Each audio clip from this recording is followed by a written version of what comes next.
ನಾಳೆ ಕನ್ನಡಿಗರಿಗೆಲ್ಲ ಒಂದು ವಿಶೇಷವಾದಂತಹ ದಿನ. ಅಪ್ಪು ಸಿನಿಮಾ ಮತ್ತೆ ಚಿತ್ರಮಂದಿರದಲ್ಲಿ ಬಿಡುಗಡೆ ಆಗ್ತಾ ಇದೆ.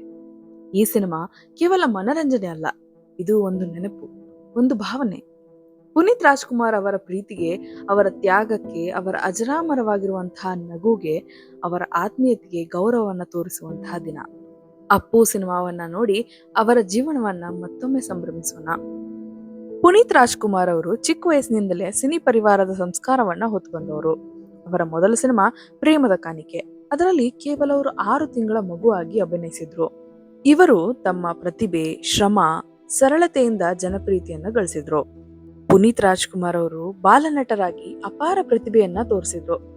ಬೆಟ್ಟದ ಹೂ ಸಿನಿಮಾದಲ್ಲಿ ಅಮೋಘ ಅಭಿನಯ ತೋರಿದಂತಹ ಇವರಿಗೆ ರಾಷ್ಟ್ರ ಪ್ರಶಸ್ತಿ ಕೂಡ ಸಿಕ್ತು. ಆದ್ರೆ ಇವರು ಹೀರೋ ಆಗಿ ಹುಟ್ಟಿದ್ದು 2002ರಲ್ಲಿ ಅಪ್ಪು ಸಿನಿಮಾದ ಮೂಲಕ. ಅವರ ನೃತ್ಯ, ಸಂಭಾಷಣೆ, ಹಾಸ್ಯ, ಸಾಹಸ ಎಲ್ಲರನ್ನ ಮನಸೂರೆಗೊಳಿಸಿತು. ಮುಂದೆ ಅವರು ಪವರ್ ಸ್ಟಾರ್ ಆಗಿ ಖ್ಯಾತಿಯನ್ನ ಪಡಿತಾರೆ. ಬೇರೆ ಸ್ಟಾರ್ಗಳಿಗಿಂತ ಪುನೀತ್ ರಾಜ್ಕುಮಾರ್ ಅವರು ಯಾಕೆ ವಿಭಿನ್ನ ಅನ್ನೋ ಪ್ರಶ್ನೆಗೆ ಉತ್ತರನ ನೋಡ್ತಾ ಹೋದ್ರೆ, ಅವರು ಯಾವತ್ತು ಅಭಿಮಾನಿಗಳಿಗೆ ಗೌರವವನ್ನ ಕೊಡ್ತಿದ್ರು. ಸಾಮಾನ್ಯ ವ್ಯಕ್ತಿಗಳ ಜೊತೆಗೆ ಸ್ನೇಹಪೂರ್ವಕವಾಗಿ ವರ್ತಿಸ್ತಾ ಇದ್ರು. ಸದಾ ಹಸನ್ಮುಖಿಯಾಗಿರ್ತಕ್ಕಂಥ ಇವರು ಎಲ್ಲರನ್ನ ಸೆಳೆದ್ರು. ಪುನೀತ್ ರಾಜ್ಕುಮಾರ್ ಅವರು ಕೇವಲ ಒಬ್ಬ ನಟನಾಗಿ ಉಳಿಲಿಲ್ಲ, ಅದಕ್ಕಿಂತ ಒಬ್ಬ ಒಳ್ಳೆ ವ್ಯಕ್ತಿಯಾಗಿ ನಮ್ಮೆಲ್ಲರ ನಡುವೆ ಉಳಿದ್ರು. ಪುನೀತ್ ರಾಜ್ಕುಮಾರ್ ಬರೀ ಸಿನಿಮಾದಲ್ಲಿ ನಟ ಆಗಿರ್ಲಿಲ್ಲ, ಜನರಿಗಾಗಿ ಬದುಕಿನಲ್ಲಿ ನಿಜವಾದಂತ ಹೀರೋ ಆಗಿದ್ರು. 45 ಉಚಿತ ಶಾಲೆಗಳನ್ನ ಸ್ಥಾಪಿಸಿದ್ರು, 1800 ಮಕ್ಕಳ ಶಿಕ್ಷಣವನ್ನ ಹೊತ್ಕೊಂಡ್ರು, 16 ವೃದ್ಧಾಶ್ರಮ, 19 ಗೋಶಾಲೆಗಳಿಗೆ ಸಹಾಯವನ್ನ ಮಾಡಿದ್ರು. ಕೋವಿಡ್ ಸಮಯದಲ್ಲಿ ಕರ್ನಾಟಕ ಸರ್ಕಾರಕ್ಕೆ 50 ಲಕ್ಷ ರೂಪಾಯಿಗಳ ನೆರವನ್ನ ಸಹ ಕೊಟ್ರು. ಇವೆಲ್ಲ ಅಷ್ಟೇ ಅಲ್ಲದೆ ಅವರ ತಂದೆ ಡಾಕ್ಟರ್ ರಾಜ್ಕುಮಾರ್ ಅವರಂತೆ ಪುನೀತ್ ರಾಜ್ಕುಮಾರ್ ಅವರು ಅವರ ಕಣ್ಣುಗಳನ್ನ ದಾನ ಮಾಡಿ ಬೇರೆಯವರಿಗೆ ಬೆಳಕಾದ್ರು.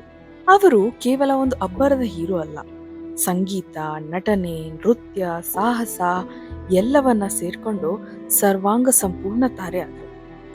ಯಾವುದೇ ಕಾಲಘಟ್ಟದಲ್ಲಿ ಬಿಡುಗಡೆಯಾದಂತಹ ಇವರ ಸಿನಿಮಾಗಳು ಆಗಿನ ಜನರೇಷನ್ಗೆ ರಿಲೇಟ್ ಆಗುವಂತಹ ಸಬ್ಜೆಕ್ಟ್ಸ್ ಗಳನ್ನ ಹೊಂದಿರೋದಷ್ಟೇ ಅಲ್ಲದೆ ಅವರ ನಟನೆಯೂ ಸಹ ಅಷ್ಟೇ ರಿಯಲಿಸ್ಟಿಕ್ ಆಗಿ ಇರ್ತಿತ್ತು. ಇನ್ನು ಇವ್ರ ಬಗ್ಗೆ ಇನ್ನಷ್ಟು ಹೇಳಕ್ ಹೋದ್ರೆ ಈ ವಿಡಿಯೋನು ಸಾಕಾಗೋದಿಲ್ಲ. ಹಾಗಾಗಿ ನಿಮಗೆ ಪುನೀತ್ ರಾಜ್ಕುಮಾರ್ ಅವ್ರ ಬಗ್ಗೆ ಏನ್ ಅನ್ಸುತ್ತೆ ಅನ್ನೋದನ್ನ ಕಾಮೆಂಟ್ ಸೆಕ್ಷನ್ ಅಲ್ಲಿ ತಿಳಿಸಿ. ನಾಳೆ ಅಂದ್ರೆ ಮಾರ್ಚ್ 14ಕ್ಕೆ ಪುನೀತ್ ರಾಜ್ಕುಮಾರ್ ಅವರ ಮೊದಲನೇ ಚಿತ್ರ ಅಪ್ಪು ಮತ್ತೆ ಚಿತ್ರಮಂದಿರದಲ್ಲಿ ಬರ್ತಾ ಇದೆ. ಇದು ಪುನೀತ್ ರಾಜ್ಕುಮಾರ್ ಅವರ ನೆನಪನ್ನ ಗೌರವಿಸಕ್ಕೆ ಇರುವಂತಹ ಒಂದು ಅವಕಾಶ. ಅಪ್ಪು ಸಿನಿಮಾವನ್ನ ನೋಡಿ ಪುನೀತ್ ಅವರ ಚಲನಚಿತ್ರ ಜೀವನವನ್ನ ಮತ್ತೆ ಸ್ಮರಿಸೋಣ. ಜೊತೆಗಿರದ ಜೀವ ಎಂದಿಗೂ ಜೀವಂತ ಅನ್ನೋ ತರ ಪುನೀತ್ ರಾಜ್ಕುಮಾರ್ ಅವರು ಅವರ ನಟನೆ, ಅವರ ನಗುವಿಂದ ಪ್ರತಿಯೊಬ್ಬರ ಮನಸ್ಸಿನಲ್ಲಿ ಶಾಶ್ವತವಾಗಿ ಉಳ್ಕೊಂಡಿದ್ದಾರೆ.